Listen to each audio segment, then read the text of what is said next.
Era un libro antiguo, encuadernado en tela roja. Lo había encontrado, a los 12 años, en la biblioteca de su padre, en uno de los estantes superiores, y contra todas las reglas lo había llevado a su habitación para leerlo a la luz de una vela, mientras el resto de la vieja casa isabelina, llena de crujidos, se hundía en la oscuridad. Así había sido siempre la escena para Mortimer, una habitación pequeña en la que la luz de las velas ahuyentaba las tinieblas que habían invadido el sueño de los otros. Entonces, a diferencia de ellos, sus mayores, sentía vivir cada fibra y cada nervio de su joven cerebro con una intensidad especial. El tic-tac del reloj de la planta baja, el latido de su propio corazón, todo eso lo llenaba de un sentimiento de profundo misterio. El antiguo libro ejercía sobre él una rara fascinación, si bien nunca logró captar con exactitud el sentido de la historia. El tren de medianoche era el título del libro, y había en la página 15 un grabado insoportable para el niño. Lo horrorizaba. El pequeño Mortimer no había entendido nunca por qué la imagen le producía esa impresión.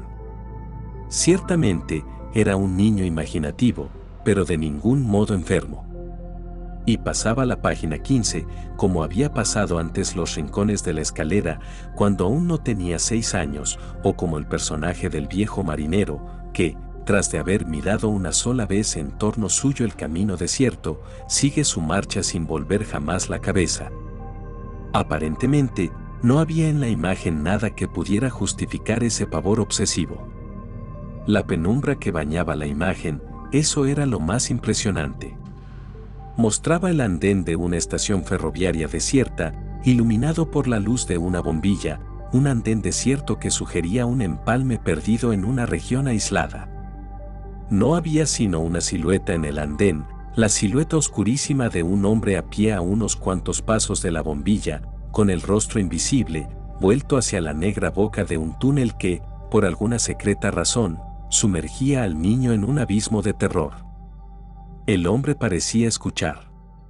Tenía la actitud de un hombre en tensión, a la espera de algo, quizá de un drama espantoso. En lo que el niño había podido leer o entender del texto, nada había que justificar a la impresión de pesadilla que evocaba la imagen. De cualquier manera, no podía resistir a la fascinación del libro, ni enfrentarse a la imagen en el silencio y la soledad de la noche. Y para no verla más, la sujetó a la página anterior con ayuda de 2 alfileres largos. Después decidió leer la historia hasta el final.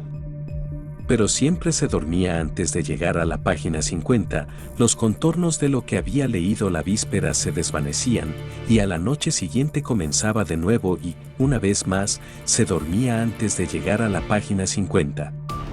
Pasaron los años, Mortimer creció, lo olvidó todo, libro e imagen. Sin embargo, un día llegó a encontrarse, poco antes de la medianoche, en el andén de una estación de trenes, en un empalme aislado.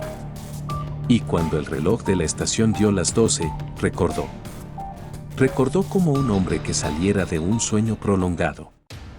Allí, bajo la única, siniestra luz, en el largo andén, se hallaba la silueta oscura y solitaria que ya conocía. Un hombre cuyo rostro invisible estaba vuelto hacia la negra boca del túnel. Parecía escuchar, tenso, al acecho, exactamente igual que 38 años atrás. Pero Mortimer no sentía ya el pavor de aquel entonces. Iría hacia la silueta solitaria para desenmascararla, para ver al fin ese rostro que se le había ocultado por tanto tiempo. Caminaría con calma, hallaría un pretexto para abordar al desconocido, le preguntaría, por ejemplo, si el tren venía retrasado. Sería algo simple para un adulto actuar así. Pero sus manos estaban crispadas cuando dio el primer paso, como si también él estuviera tenso, al acecho de algo. Lentamente, preso una vez más de la obsesión de sus recuerdos, se dirigió hacia la silueta, la pasó y se volvió de súbito para abordarla. Y entonces vio, sin hablar, sin poder hablar, la silueta era el mismo. Sus ojos se toparon con sus ojos, como un eco de burla, su propia mirada viviendo en su propio rostro pálido lo miraba. Todos los músculos de su corazón se estremecieron, como si la misma descarga los fuera a paralizar. Lo invadió una ola de pánico.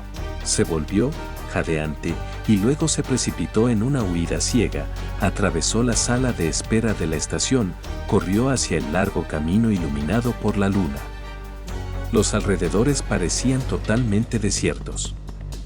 La luna reflejaba sobre toda el área su propia desolación.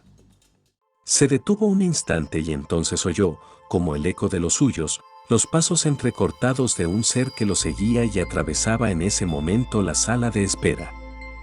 Después, sin sentir vergüenza, se abandonó a su angustia, empapado en sudor como una bestia acosada, echó a correr a lo largo del camino, lívido, entre dos hileras interminables de álamos fantasmas que se respondían una a la otra a través de una distancia aparentemente infinita. A un costado del camino, las aguas de un canal recto y largo reflejaban inexorablemente cada uno de los álamos. Oía resonar los pasos a su espalda. Parecían lentos, pero implacables. Más allá, cerca del camino, vio una casa blanca de ventanas oscuras y una puerta que imitaba la expresión de un rostro humano. Pensó que si llegaba a tiempo a la casa, podría encontrar abrigo, una oportunidad de escapar. Los pasos que respondían a los suyos resonaban todavía lejanos cuando se arrojó, sofocado, contra la puerta, sacudió el picaporte, quiso abrir, pero fue en vano. No había timbre ni aldaba. Con los puños golpeó la madera hasta que le sangraron los nudillos. Al fin, oyó pisadas en el interior de la casa. Esas pisadas bajaron lentamente la escalera. Despacio, una mano tiró del cerrojo de la puerta. Una silueta alta apareció en la sombra. Tenía una vela en la mano, pero de tal manera que le resultaba difícil a Mortimer distinguir el rostro de esa silueta. Después, horrorizado, comprendió que el rostro estaba cubierto por una capucha. No cambiaron ni una sola palabra. Mediante un gesto, la silueta lo invitó a pasar. Cuando Mortimer lo hizo, la silueta volvió a colocar el cerrojo tras de sí. Luego, invitándole de nuevo con un gesto, la silueta cruzó delante de él para subir la escalera carcomida. Entraron en una pieza donde ardía el fuego en la chimenea. En cada lado del vestíbulo había un sillón. Y cerca de uno de ellos, una pequeña mesa de roble sobre la cual descansaba un libro antiguo, empastado en tela roja. Era como si el huésped hubiese sido esperado por mucho tiempo y todo estuviera listo para él. La silueta señaló uno de los sillones, colocó la vela junto al libro y se retiró sin una palabra, echando el cerrojo de la puerta. Mortimer miró la vela, que le pareció familiar. El olor de la cera derretida lo llevó de nuevo a la pequeña habitación de la casa isabelina de su infancia. Tomó el libro, temblando. Lo reconoció de inmediato, si bien hacía mucho tiempo que había olvidado la historia.